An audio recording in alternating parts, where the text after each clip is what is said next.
নমস্কার, কেমন আছেন সবাই? প্রিয় কথার আরেকটি ব্লগে আপনাদের সবাইকে স্বাগতম জানাই। ডিসেম্বর মাস, তাই ছুটিতে বাসায় এসেছি। কিন্তু গতকাল রাতে স্যার ফোন করে বলল আমাকে একটু কলেজে যেতে হবে। তাই সকাল সকাল রেডি হয়ে চললাম কলেজের দিকে। কলেজ বেশি দূরে নয়, আমার বাসার কাছেই।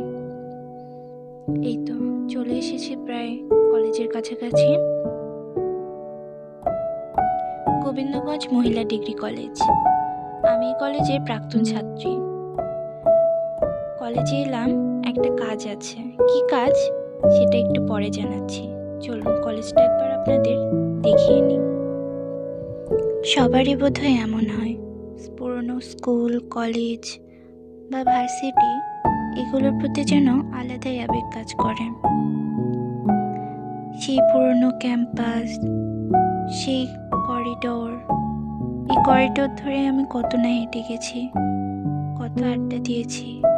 এই চক, ডাস্টার, ধুলোমাখা ব্রেঞ্চ, তারা যেন সবাই আমাকে চেনে, আমিও চিনি। তবু তাদের থেকে আজ আমার দূরত্ব বহুদূর। একসময় এখানে বসে আমিও আমার প্রিয় স্যার ম্যামদের ক্লাস পেয়েছি। শ্রদ্ধেয় স্যার সাইদুর রহমান। যদি নেতৃত্ব না মানো, লিডার না মানো, ভালো নাগরিক হবে না, সুনাগরিক হবে না, তুমি দেশ করতে পারবে না।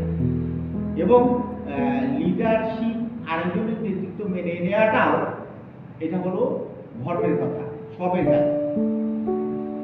আর লিডার যদি আজ কলেজে মূলত আসা এই জন্যই।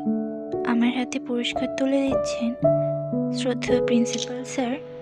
মেঘলা তাকাও, বাকি স্যারগণ। Okay sir.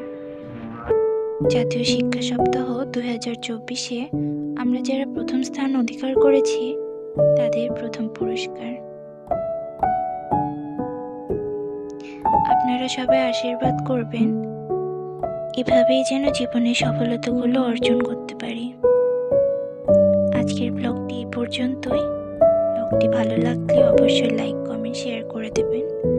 দেখা হবে খুব শীঘ্রই পরবর্তী ব্লগে। সে পর্যন্ত সবাই ভালো থাকবেন, সুস্থ থাকবেন, সাবধানে থাকবেন।